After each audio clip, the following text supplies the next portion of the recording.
rabbil alamin wassalatu wassalamu ala sayyidil mursalin wa ala alihi wa sahbihi ajma'in. Amin.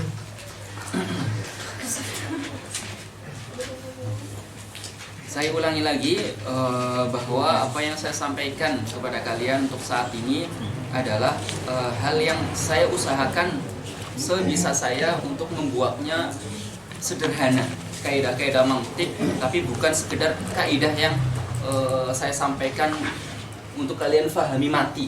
Kalian fahami mati. Artinya kalian fahami mati, kalian nggak paham, tapi kaidahnya harus dipahami seperti itu. Cara saya seperti ini itu dari pengalaman saya, karena akal saya menolak. Akal saya menolak ketika diminta untuk menghafalkan sesuatu, tapi saya tidak diajarkan untuk memahami kenapa seperti itu. Makanya saya kurang suka, nggak apa-apa dimasukin ke video. Makanya saya kurang suka dengan pelajaran pelajaran matematika. Karena dicekoki ini X adalah X sama Y plus ini garis-garis, kemudian itu tanda-tanda apa, nggak dijelaskan kenapa muncul rumus seperti itu. Benar penggunaannya bagaimana dalam dunia sehari-hari, fungsinya apa, nanti target yang akan kita dapatkan setelah kita mempelajari itu tuh apa, kemudian tartibnya setelah ini nanti bagaimana kita nggak diajari itu. Di kebanyakan apa yang saya alami dalam perjalanan saya memahami matematika, walaupun sebagian guru matematika saya luar biasa dan bisa menjelaskan dengan sangat baik. Nah saat itu saya suka mantik karena yang menjelaskan itu luar biasa, menjadi bahasanya membumikan mantik. Mantik itu memang seolah-olah memang hidup di tengah-tengah kita, padahal materinya seharusnya berat. Bukan sekedar perkalian, kemudian penambahan, pengurangan, itu memang sehari-hari kita. Itu memang belum langit, itu memang di bumi dari dulu.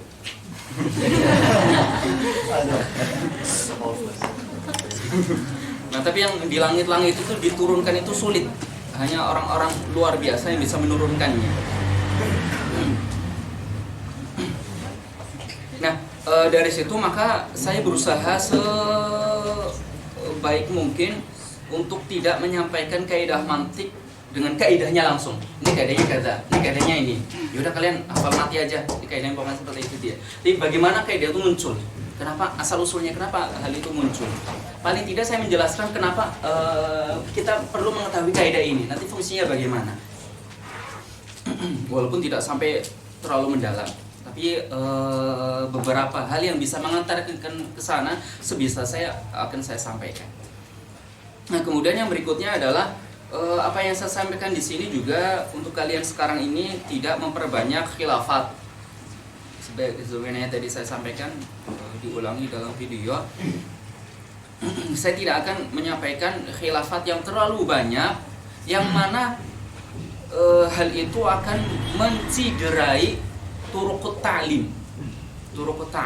Para ulama mengatakan bahwa mubtadi itu tidak boleh, tidak berhak, sebaiknya untuk tidak disampaikan khilafat terlebih dahulu. Berikan satu manhaj yang tidak ada khilafnya terlebih dahulu. Setelah mereka memahami manhaj itu dari A sampai Z-nya, memahami gambaran mantik dari A sampai Z-nya, habis itu baru akan ada tahapnya mereka kok.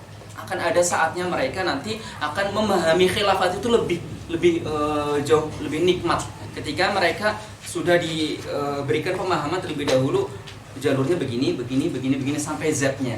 Sudah? Oke, itu sudah dibolak-balik, sudah diulang-ulang, sudah difikirkan. Kalian sudah mulai memikirkan sesuatu yang lebih dari itu. Kalian sudah mulai memikirkan yang lebih dalam dari itu. Karena biasanya mubtadi itu ketika mengulang-ulang materi, mengulang pelajaran, itu nanti akan menemukan kebingungan dalam artian pertanyaan-pertanyaan. Loh, saya diajari gini, tapi kok ini enggak ya? Saat itu berarti dia mulai berkembang. Dia harusnya begini dong. Itu kapan munculnya? Ketika sudah di murojaah, ketika sudah memiliki tasawur. Tapi kalau belum ya nggak bisa. Kalau belum memiliki tasawur, tiba-tiba langsung bertanya, tiba-tiba langsung menanyakan, itu cara yang salah juga. Difahami terlebih dahulu, direnungi materinya, kemudian coba dijawab. Kalau mentok ternyata nggak mungkin, mentok baru ditanyakan. Nah, ini muskilah dari ini apa? Setelah difikirkan, setelah direnungi. Nah, kemudian setelah selesai, nanti ada kok saatnya kalian ketika membaca ini, misalnya Syarah Sulam di Syekh Malawi, merasakan nikmatnya.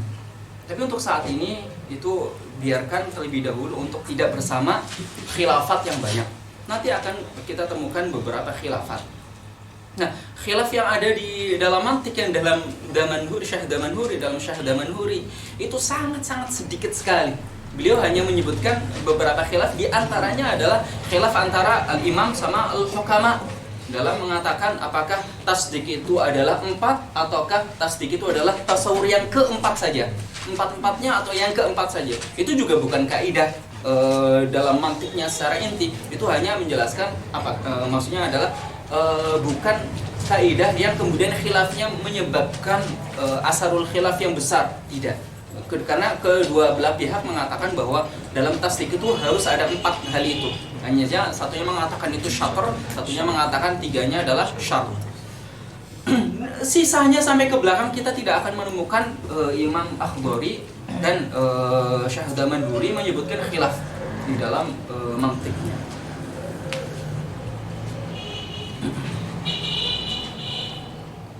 Nah, adapun nanti tambahan-tambahan dari saya dari beberapa kitab yang lainnya itu juga setelah saya pikir-pikir, karena tambahan-tambahan tersebut penting dan itu pun tidak saya sampaikan panjang lebar, sebagaimana misalnya yang ini yang lazim dzihni khariji, lazim yang bayin sama ghairul bayin. Di dalam sulamnya Syekh Akhdari, dalam syarahnya beliau tidak menyebutkan penjelasan itu. Syahadorinya juga matinnya, sahibul matinnya tidak menjelaskan itu. Maka saya tidak akan berpanjang-panjang lebar di luar itu, di luar yang sudah disampaikan oleh musannif, kecuali hal-hal yang bersifatnya membantu, dan itu akan saya sampaikan ala kadarnya, sebagaimana ketika saya menjelaskan menjelaskan yang makulat asyr. Makulat asyr yang ada 10 itu, yang satunya jauhar, sisanya ada 9.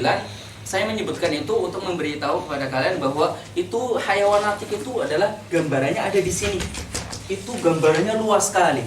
Jadi biar tidak terpotong dalam juz'iyat hayawanatik. Nah, biar kalian memiliki gambaran surahnya secara umum, surah besarnya kemudian itu hayawanatik itu letaknya ada di sini dari gambaran yang besar itu.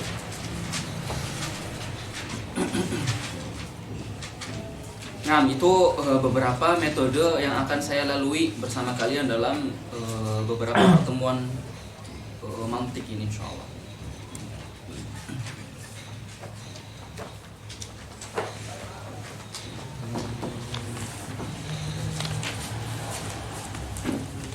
Kemudian kita masuk ke penjelasan berikutnya. Kemarin sudah sampai apa babnya? Aqsamul mufrad. Aqsamul mufrad. Sekarang kita masuk dalam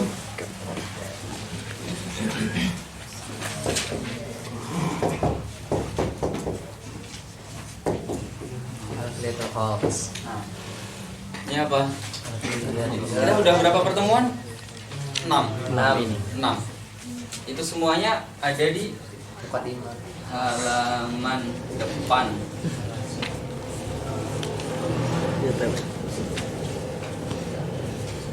Oh iya. Al-Kulliyat. Khams. Khams. Ta'rif. Ta'rifat. Qadaya.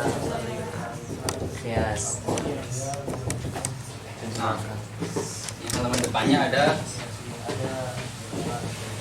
6 ruangan. 1, 2, 3, 4. Hitungnya gimana ya? Masuknya dari sini aja. Masuknya dari 1, 2, 3, 4, 5. Dan 6-nya di sini kan? Masuknya pintunya. Nah, kita kemarin di pertemuan pertama masuk dari sini, kemudian masuk ke sini, kemudian pintunya masuk ke sini, masuk ke sini, masuk ke sini. Kemudian kita baru masuk ke Al-Kulliyat wal Khams. Ini perjalanan kita. Setelah Kulliyat wal Khams ternyata ada ular. Turun lagi ke sini.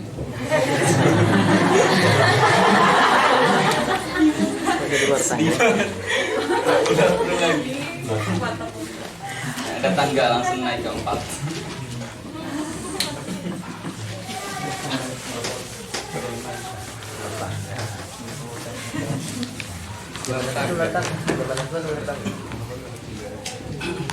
Kemarin kita selesai menjelaskan bahwa al-lafadz itu ada yang maudhu',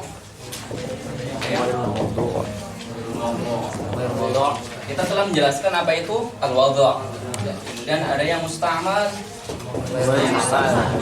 musta'mal. Kita juga telah menjelaskan al-isti'mal. Kemudian kita menjelaskan mufrad, murakkab. Kita telah menjelaskan apa itu mufrad, apa itu murakkab. Kemudian kita masuk ke dalam al-mufrad. Al-mufrad ada al-kulli, juz'i.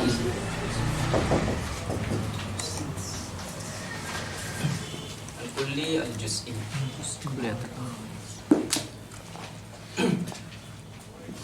Apa itu kulli dan apa itu juz'i? Al-kulli huwa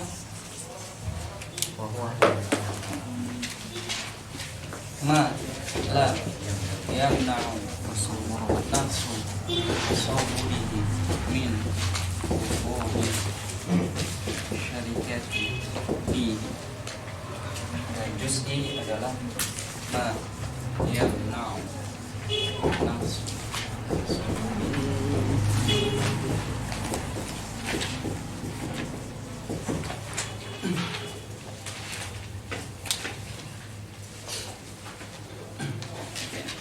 sebetulnya yang ingin kita bahas adalah al-kulli. Akan tapi kita tertuntut untuk membahas ikut menyebutkan al-juz'i. Karena apa kaidahnya? Bididdi tu'raful asya. Bisa-bisa saja menjelaskan kulli ini langsung, tapi nanti kalian tidak tahu letaknya di mana. Oh, ternyata kulli itu sampingnya ada juz'i, lawannya ada juz'i. Nah, sehingga kita tertuntut untuk menjelaskan. Tapi pada hakikatnya juz'i itu tidak akan kita bahas dalam mantik. Juz'i tidak akan ada pembahasannya dalam mantik. Yang kita bahas adalah al-kulli. Karena dari al-kulli nanti akan terbagi menjadi 5 yang disebut dengan al-kulliyat al-khams. Ini pertanyaannya Halimah di pertemuan pertama. Apa itu al-kulliyat al-khams? Nanti. Nah, ini. Jadi untuk menjelaskan apa pertanyaan, apa al-kulliyatul khams membutuhkan 6 pertemuan kemarin. Baru masuk ke pertemuan ke-7 baru bisa dijawab apa itu al-kulliyat al-khams. Oke, kulli itu adalah ma la yamna'u nafsu tasawwurihi min wuqu'i syarikati fihi. Nanti akan kita sampaikan ini taksimnya, itu taksim bi'tibar apa. Pada dasarnya kulli sama juz'i adalah taksim dari makna. Sejatinya, hakikinya kulli sama juz'i itu adalah taksim dari makna. Bagaimana maksudnya? Ada makna yang ketika kita tasawurkan afrodnya itu tidak mungkin lebih dari 1. Makna yang kita tasawurkan afrodnya lebih dari 1 atau tidak lebih dari 1.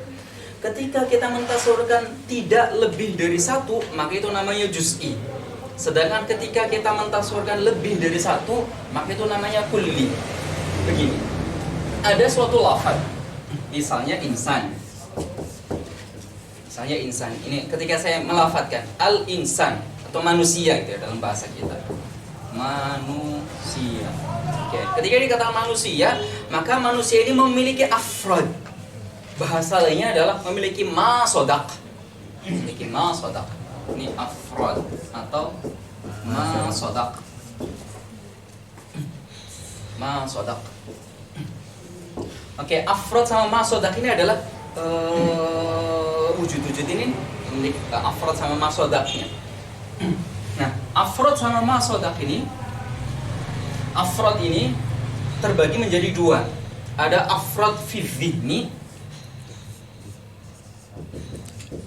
ada afrad fil kharij. Ada afrad fi dhihni, ada afrad fil kharij. Artinya apa? Ketika kita membayangkan manusia itu maknanya apa? Hayawan. Nah, ini adalah makna hayawan natik. Maksudnya apa? Ini adalah mafhum ketika kita mengatakan manusia. Ketika kita menerangkan manusia, berarti mafhumnya yang ada dalam otak kita adalah adanya jismun nami hassas mutaharrik bil iradah lahu quwwah mudrikah. Jismun nami hassas mutaharrik bil iradah lahu quwwah mudrikah. Itu adalah gambaran yang terjadi dalam otak kita ketika diungkapkan kata al-insan atau manusia. Itu adalah maknanya, itu adalah mafhumnya, itu adalah madlulnya. Mafhumnya. Oke. Kemudian mafhum tersebut ketika kita memahami yang seperti itu loh, yang seperti itu, yang jismun nami hassas mutaharrik bil iradah lahu quwwah mudrikah itu dalam akal kita ketika berarti ada si fulan bisa ini bisa itu. Itu namanya afrodnya. Jadi ada lafaz kemudian memiliki makna, kemudian memiliki afrod. Nah, afrod ini atau al-masodah, afrod ini ada yang fil zihni, ada yang fil kharij. Yang fil kharij ini adalah afrodnya insan fil kharij. Ini kita adalah afrodnya kata-kata lafzul insan yang memiliki makna hayawanatik fil kharij. Afrodnya hayawanatik adalah kita ini. Nah, ada afrodnya hayawanatik fi dhihni faqat. Ketika kita membayangkan tanpa melihat manusianya, maka itu namanya apa? Namanya afrod fi dhihni. Misalnya naga misalnya. Naga itu misalnya kata-kata naga. Lafaz naga memiliki makna. Maknanya apa? Maknanya yang jismun nami hassas mutaharrik bil iradah yang khasnya tidak bisa dikatakan laisa lahu. Pokoknya ya kada itu fasalnya yang menjadi pembedanya antara naga dengan yang lainnya. Oke ya. Gambarkan naga itulah maknanya adalah itu. Jismun nami hassas mutaharrik bil iradah atau hayawan. Hayawan yang apa? Naga adalah hayawan yang apa? Itu adalah naga. Misalnya gambarannya ada itu. Oke, kalian mentafsirkan naga. Akan tetapi kalian tidak menemukan realitanya ada naga. Tadi kalau telurnya banyak buah naga itu. Kalian tidak menemukan naganya. Nah, tapi kalian mentafsirkan ada naga. Oh, mungkin ada naga terbang. Oh, mungkin ada naga. Itu namanya afrod fi dhihni. Ketika kalian mentafsirkan ada naga terbang, ada naga lagi bertelur, atau naga lagi ngocok telur mau masak, goreng, lapar. Naga lagi apa misalnya gitu ya. Nah, itu berarti namanya afrod dari naga fi adh-dhihni, bukan fil kharij. Itu adalah afrodnya. Ketika kita mentafsirkan ada beberapa afrod, katakanlah ada itunya, ada bentuknya, wujudnya, tapi fi dhihni faqat. Itu namanya adalah afrod fil dhihni atau masodaknya. Paham ya? Itu namanya. Ini lafaz, ini makna, ini masodak. Ini lafzun, ini makna, ini masodak. Atau afrad. Afrad ada di dhihni, ada di kharij.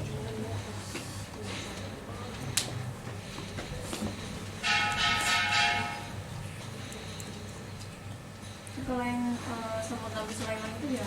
Maksudnya? Kan dia matik juga.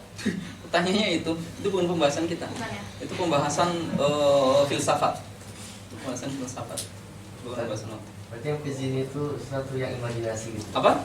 Yang fizin itu sesuatu yang imajinasi. Oke, bukan sesuatu yang imajinasi saja, tapi sesuatu yang imajinasi dan sesuatu yang masih dalam imajinasi. Dalam realitanya ada. Yang imajinasi saja seperti naga misalnya, yang hanya atau baru dalam imajinasi misalnya insan, tapi kalian tidak melihat afrodnya fil kharij, hanya fil fihi faqat. Kaki 10 gitu. Apa? Kaki 10, insan kaki 10, mata 5 gitu. Boleh. Itu mah yang imajinasi.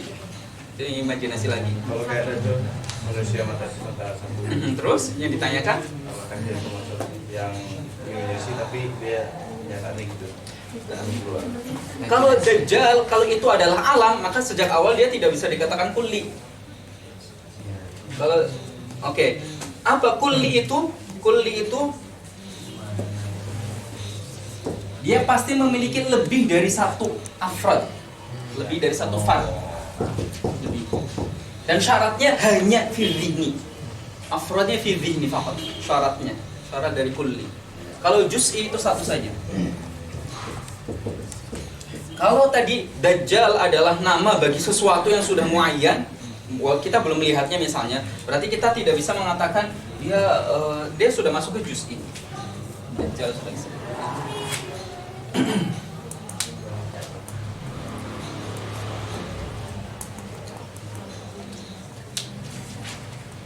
Oke, ini ya.